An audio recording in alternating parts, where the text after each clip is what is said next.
Hola, mi nombre es Irina Vázquez, yo soy investigadora, trabajo en una empresa que se dedica al desarrollo de tecnología de estimulación magnética transcraneal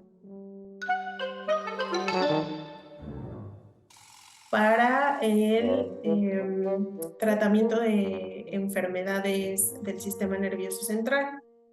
Y bueno, mi rol principal en la empresa, soy parte del equipo de ciencias y mi rol principal es dar o buscar la evidencia científica de cómo esa tecnología funciona para poder mejorar el uso, el uso de esta tecnología con los pacientes.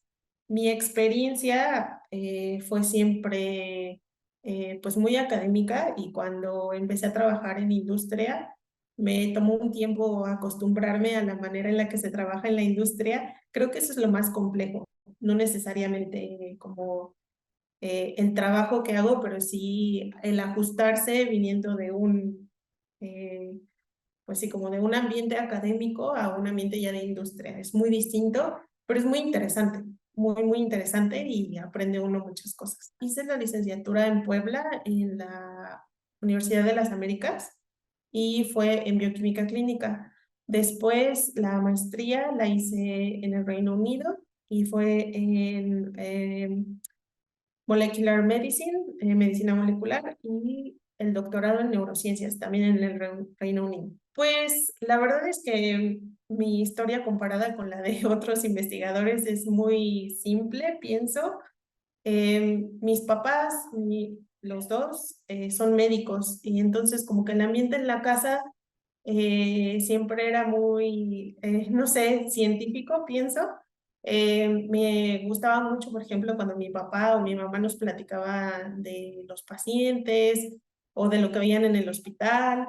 Creo que esa fue la o el primer acercamiento que tuve como con la ciencia. Y de hecho mi idea era estudiar medicina, pero cuando tuve que hacer la elección, decidí irme por algo más, digamos, como algo que me llevara a la investigación más que a la clínica. Y creo que esa es la historia. Digo que es bastante simple comparada con otros científicos porque muchos tienen historias de, es que yo conocí a una persona con tal enfermedad o con tal situación y me inspiró y tal. A mí, pues los que me inspiraron creo que fueron mis papás. Sí. Para ser honesta, era una niña no muy activa físicamente, no me gustaban los deportes, entonces para mí el mayor entretenimiento siempre fue, por ejemplo, colorear. Me gustaba mucho dibujar, me gustaba mucho leer también, entonces mis juegos eran leer, o tenía muchos libritos como de colorear. También me gustaba mucho hacer manualidades. Sí, no recuerdo, por ejemplo, tener juegos así específicos favoritos. Era más bien que me gustaba mucho, pues, estar creando cosas con las manos, pintando, dibujando. Sí, esas eran mis distracciones de niña. Me pasaba así, por ejemplo, cuando estaba leyendo o cuando estaba, pues sí, haciendo manualidades, por ejemplo. O me gustaba mucho transcribir libros de recetas, por ejemplo. Tenía yo una libretita y transcribía y hacía dibujitos y entonces ese era mi recetario. Y creo que esa era pues, mi actividad favorita. Era una niña bastante, supongo, sí, retraída, a lo mejor un poco, muy poco sociable. Entonces, para mí, el estar así sentada, tranquila, dibujando, era lo mejor. Creo que bueno, sí, creo que tiene mucho que ver el que siempre fui muy detallista, me enfocaba mucho en los detalles. Entonces, por ejemplo, ahora en mi trabajo, cuando tengo que diseñar algún experimento para, no sé, investigar si el mecanismo, ¿no? De qué es lo que está pasando con la tecnología que usamos. Entonces me pongo a pensar de, bueno, a ver, ¿qué es lo que queremos observar? ¿Cuál es la pregunta? y luego a partir de esa pregunta, pues, ¿qué es lo que podríamos hacer? ¿Cuáles son las opciones para evaluar qué es lo que está pasando? Y creo que eso es, para eso se necesita como tener mucha atención en el detalle y mucha paciencia, y como un ambiente, pues sí, como de, no sé, como de ensimismamiento para que te empieces a hacer preguntas y puedas plasmarlas y saber cómo resolver esas preguntas. Creo que así se traslada, pues, la manera en la que yo jugaba o me entretenía de niña a ahora, lo que hago en mi trabajo. Pues espero que mi trabajo esté ayudando en el país, pues no nada más a, pues a que generemos opciones terapéuticas para los pacientes dentro de nuestro país y que seamos competitivos a nivel internacional.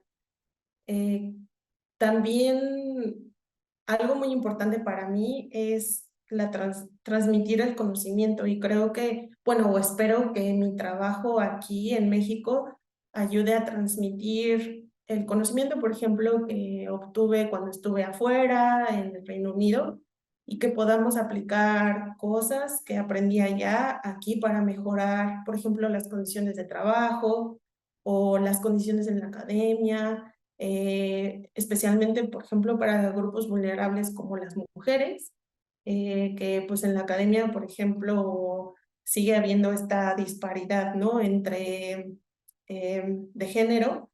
Entonces, pues espero que mi trabajo, no nada más a nivel como de desarrollo tecnológico, esté ayudando, sino también cambiando ciertos como paradigmas que hay alrededor de quién es un buen científico o cómo tiene que ser un científico. Pues espero que ese sea el impacto que esté teniendo. Sí, varias, pero creo que una de ellas, pues puede ser este miedo que a veces tenemos los académicos, de transicionar o de colaborar con la industria. Siento que tenemos esta idea de que el conocimiento se tiene que quedar encerrado, ¿no? En la universidad o en una tesis, y creo que hay mucho potencial aquí en México en cuanto a investigación y ese miedo ha limitado mucho el desarrollo tecnológico, el desarrollo médico, ¿no? Entonces, cuando yo empecé aquí en donde trabajo en la empresa, pues sí tenía ciertas reservas y pues son ideas como que vas, ¿no? Aprendiendo en la academia, prejuicios que tiene uno, pero la verdad es que me he llevado una sorpresa pues muy grata al trabajar aquí y darme cuenta de todo lo que podemos aprender de la colaboración con la industria academia.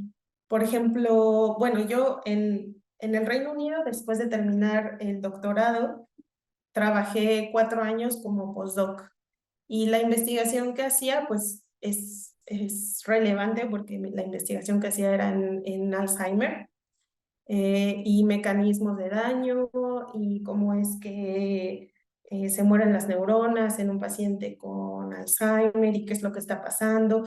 Entonces, mi trabajo era muy de laboratorio. Estaba yo en el laboratorio, hacía cultivo celular, un poquito ahí de investigación con tejido humano. Entonces, era muy de laboratorio. Y al final el resultado era, pues bueno, tienes información que generaste durante el proyecto y que la puedes publicar en una revista científica, ¿no? Pero ahí se quedaba, en el paper o en el artículo, en la revista científica. Y ahora, trabajando acá, puedo ver aplicado ese conocimiento ya en algo físico que pueda ayudar a las personas. Y entonces esa brecha entre mi investigación que hacía en el laboratorio y lo que se puede hacer para ya ayudar directamente a los pacientes, pues se acortó muchísimo, porque ahora lo que hacemos aquí pues es un dispositivo médico, em, que podría pues ayudar a los pacientes con Alzheimer a mejorar ciertos síntomas de la enfermedad, ¿no? Entonces, lo que yo hacía de investigar mecanismos, pues me ha ayudado a entender lo que hacemos ahora. Un ejemplo más aterrizado de esta importancia de la colaboración entre academia y la industria, pues es que yo antes hacía pues trabajo de laboratorio, cultivo celular o trabajaba con tejido humano y todo alrededor de investigar pues qué es lo que pasa en un cerebro con Alzheimer. Todo eso se quedaba en un artículo científico que se publicaba y pues ahí está. Pero ahora, trabajando en la industria, pues puedo ver ya ese conocimiento aplicado, ¿no? En una tecnología que podemos usar para directamente mejorar los síntomas de los pacientes. Entonces, para mí, el cambio fue positivo porque pude reducir la brecha entre mi trabajo de laboratorio, que a lo mejor se iba a quedar en un artículo científico, a ya algo más aterrizado y que puedo yo ver cómo tiene un impacto positivo en la vida de un paciente. Creo que en general, pues siempre la motivación debe de venir de uno mismo. Creo que cuando somos jóvenes, por ejemplo, cuando nos toca elegir la licenciatura, a lo mejor nos bombardean mucho, ¿no? De qué es lo mejor, qué es lo que te va a hacer ganar más dinero, no sé, hay muchas cosas que pueden influir en nuestra decisión de qué estudiar o qué no estudiar. Y creo que pues al final tenemos que hacer como un análisis o pues sí, no sé, sentarnos y pensar y visualizarnos en esa profesión, ¿no? No nada más en si me gusta tal o cual materia o si no sé, tengo cierta afinidad por tal o cual actividad. Eso es importante, pero creo que también el hacer como esta reflexión de cómo nos vemos en tantos años haciendo qué, creo que eso es súper importante, porque muchas veces las decisiones que tomamos con respecto a qué es lo que queremos estudiar, lo hacemos con base en pasiones. Y creo que a lo largo de la vida esas pasiones van a cambiar muchísimo. De cuando tienes 19 años, de cuando tienes 25 años, de cuando tienes 35 años. Entonces creo que más bien para decidir si quieres hacer o estudiar tal o cual carrera o hacer una maestría o hacer un doctorado, depende mucho de tú cómo te veas en el futuro, qué es lo que quieres hacer en el futuro. ¿Quieres trabajar, no sé, en un laboratorio de investigación o quieres estar en una farmacéutica? Entonces eso te va ayudando como a delimitar qué es lo que necesitas, porque a lo mejor si quieres ser investigador y trabajar en una universidad, pues sí, el caminito de licenciatura, maestría, doctorado, pues a lo mejor es la opción, pero si tú quieres irte a la industria farmacéutica, a lo mejor puedes ser licenciatura, maestría, y en la maestría decidir si quieres hacer un doctorado más aplicado, un doctorado más académico. Creo que eso ayuda mucho, no nada más pensar en qué es lo que en ese momento a ti te interesa, sino cómo es que te ves tú en algunos años y en dónde te ves. Tiene mucho que ver con darle como la libertad de que haga esta reflexión sin, pues, pues sin los prejuicios de los papás, ¿no? Porque a lo mejor a veces los papás tienen ciertos prejuicios con respecto a ciertas carreras, por ejemplo, y entonces eso obviamente va a moldear la decisión del estudiante. Entonces creo que más bien sería como darle ese apoyo o esa mentoría más que influir o tratar de influir en su decisión, eh, directamente diciéndole, ay, esta carrera no, porque tal cosa o esta no porque tal otra, ¿no? No digo que no sea importante la opinión de los papás. Cuando yo decidí que iba a estudiar, mis papás pues me dieron su punto de vista de que era, por ejemplo, estudiar medicina, porque mi idea era estudiar medicina. Entonces mis papás me dijeron, bueno, pues es que estudiar medicina implica esto y esto y esto. Pero la decisión la dejaron completamente a mí, ¿no? Me la dejaron a mí. Entonces creo que es más bien como darles acompañamiento a los estudiantes y si hay alguna duda con respecto a algo, bueno, responderla lo más objetivamente posible sin tratar como de moldear su decisión. Y pues específicamente para mi carrera, pues eso, ¿no? La verdad es que es una carrera, a lo mejor yo estoy sesgada, pero es una carrera muy bonita. Pero bueno, también depende, ¿no? De esto, de cómo te visualizas en tantos años y decir, ¿sabes qué? Es que yo hacer un doctorado, pues la verdad que no. A lo mejor cambian de opinión en 10 años, pero pues bueno, eso ayuda, ¿no? A acotar un poquito en ese momento si lo mejor es esto o aquello. ¿Qué es lo que más me apasiona de mi profesión? Creo que es el aprender cosas nuevas todo el tiempo. Uno está aprendiendo cosas nuevas todo el tiempo, a pesar de que, por ejemplo, mi doctorado es en neurociencias y pues mi experiencia en el área es muchísimo más amplia que en cualquier otra área. El trabajar aquí en la empresa, que lo que me ha ayudado a hacer es aprender, a seguir aprendiendo. Todo el tiempo estoy aprendiendo, no nada más de ciencia, también, por ejemplo, de cómo llevar un proyecto, de cómo interactuar con compañeros de trabajo, ¿no? Por ejemplo, el área de marketing o el área de ventas y el área de ciencias. Eso para mí es completamente nuevo.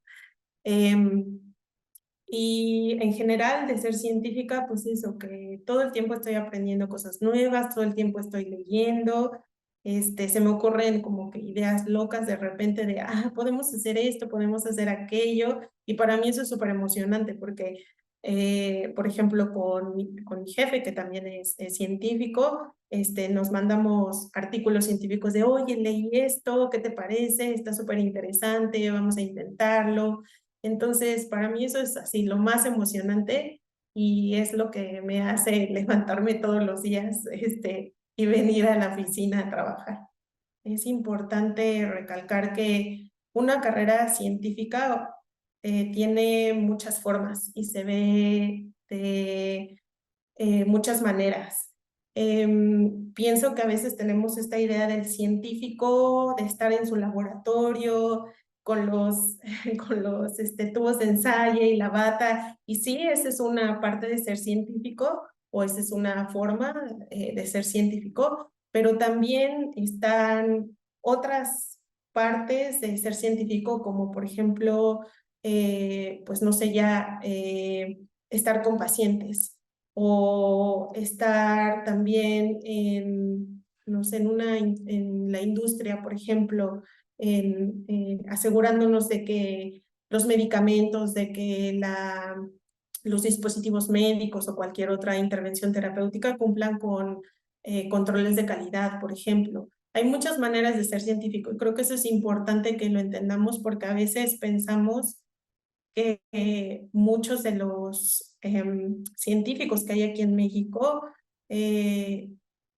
pues no tienen cabida aquí porque no hay en donde puedan desarrollarse profesionalmente y creo que eso no es cierto. Creo que hay muchas formas de ser científico, sobre todo aquí en México. Lo que falta obviamente es que de parte de las empresas y de parte de las universidades se abran esas opciones y se quiten como esa idea de que el científico solamente pertenece al laboratorio.